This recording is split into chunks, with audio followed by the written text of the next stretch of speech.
तैयार है तो पूरा सीमांचल चक्का जाम किया जाएगा। मोदी तुमको बताएंगे यहां पर घुसपैठी नहीं, यहां पर इंसान रहते हैं। अरे तुम सबका साथ सबका विकास की बात करते हो, तुम विकसित भारत की बात करते हो, मगर सीमांचल को तुमने नजरअंदाज करके रख दिया। 10 साल में तुमने एयरपोर्ट नहीं बनाया, तुमने कोचादामन में रेलवे स्टेशन नहीं खोला, तुमने बहादुरगंज में डिग्री कॉलेज नहीं खोला। तो मेरे भाई लड़ने वालों की जरूरत है और अख्तर अली ईमान सबसे बेहतरीन आपका उम्मीदवार है। मैं पूरी सीमांचल की जनता से अपील करता हूं, किशनगंज की जनता से अपील करता हूं कि एक होकर आप लोग अख्तर अली ईमान को कामयाब करिए। याद रखिए, बीजेपी अगर दोबारा इख्तियार में आएगी तो बीजेपी भारत के संविधान को और आइन को तब्दील कर देगी। बीजेपी इबादतगाहों के कानून को खत्म करके रख देगी। इसीलिए भी बहुत जरूरी है कि आप मुत्तहिदा तौर पर एक वोट को भी जाया मत होने दीजिए। इसका मास्टर है और हम हर हाल में इनका साथ नहीं देना चाहिए। याद रखिए, मजलिस पिछले 10 साल से पार्लियामेंट में जितने भी कानून मोदी ने लेकर आए, मजलिस ने उन तमाम खवानीन के खिलाफ वोट दिया। CAA का कानून हो, ट्रिपल तलाक का कानून हो, बल्कि मास्टर से एक बात पूछ लेना और जावेद से भी पूछ लेना। पिछला पार्लियामेंट का आखिरी सेशन था तो हुकूमत नरेंद्र मोदी के पूछा कि 22 जनवरी को बड़ा तारीखी काम हुआ था, कोई तकरीर नहीं कर सका जो हम बेबाकी के साथ बता दिए। हमने पार्लियामेंट में खड़े होकर कहा था, ये जावेद और मास्टर को चैलेंज कर रहा हूं, तुम इस चुनाव में खड़े होकर बोलो बाबरी मस्जिद जिंदाबाद, बाबरी मस्जिद जिंदाबाद, बाबरी मस्जिद जिंदाबाद। नहीं बोल पाएंगे। क्यों नहीं बोल पाएंगे? क्योंकि मास्टर का मास्टर मोदी है और जावेद तो बेचारे उनको बोलेंगे हाय हमारी जान निकल जाएगी। ये काम हमने किया पार्लियामेंट में खड़े होकर। सबने हमसे पूछा तुम्हारी हिम्मत कैसे हुई? हमने कहा हिम्मत का मामला नहीं है, ज़रफ का मामला है।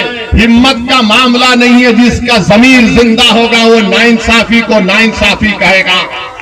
आप बताइए, ये लोग ये भी नहीं कह सकते पार्लियामेंट में। अरे हम देखते हैं जावेद साहब को कुछ नहीं कर सकते, बैठे रहते। अच्छा, एक बात जावेद साहब की है, जब हमारा भाषण होता है तो पहले से आकर बैठकर सुनते हैं अब ये क्या बोलने वाला है।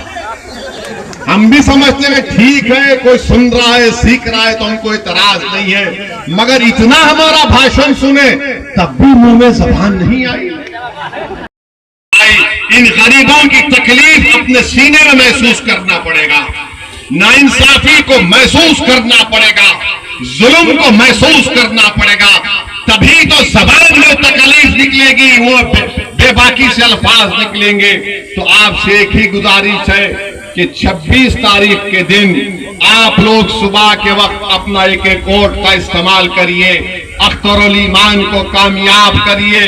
किशनगंज की पार्लियामेंट की सीट से अख्तर अली ईमान को कामयाब करिए। हम आपसे वादा कर रहे हैं कि अख्तर अली ईमान को भी हम कहेंगे कि इनकी कामयाबी के बाद जितने विधानसभा किशनगंज पार्लियामेंट में आते हैं वहां पर अख्तर अली ईमान एक एक दफ्तर एक ऑफिस खोलेंगे।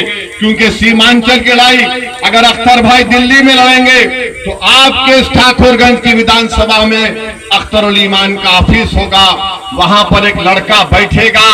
आप कभी भी आकर अपनी तकलीफ को उसको बयान करेंगे ताकि आपके एमपी को मालूम हो सके। ये हम आपसे वादा करके जा रहे हैं। हम आपसे ये वादा नहीं कर रहे कि अख्तर अली ईमान 1.5 लाख किलोमीटर चलेंगे।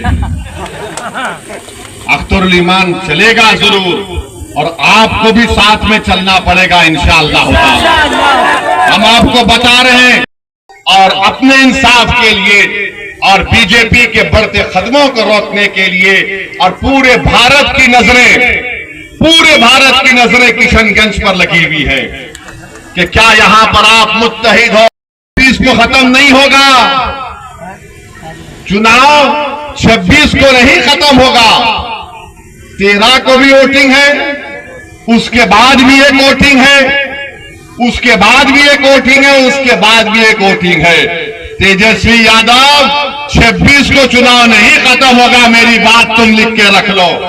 अब यहां से चुनाव शुरू होगा तो सीमांचल की लड़ाई चलते रहेगी। हम आपका शुक्रिया अदा करते हैं कि आप यहां पर आए। 26 तारीख को पतंग छाप पर वोट देकर अख्तर भाई को, चौथे नंबर पर अख्तर भाई का फोटो भी।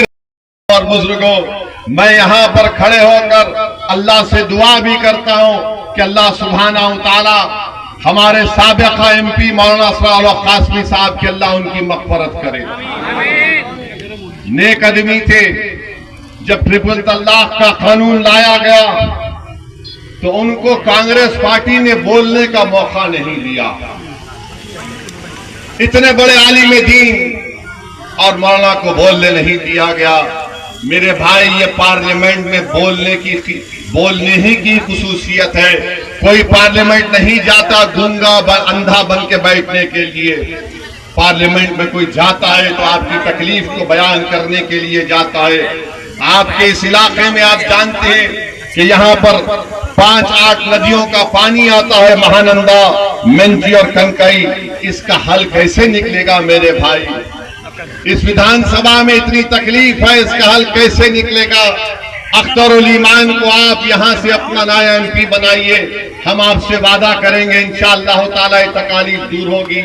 आपके इस विधानसभा में पिपरी थान से बादल चौक की रोड है, रोड नहीं है, रोड नजर ही नहीं आती। कौन ये आप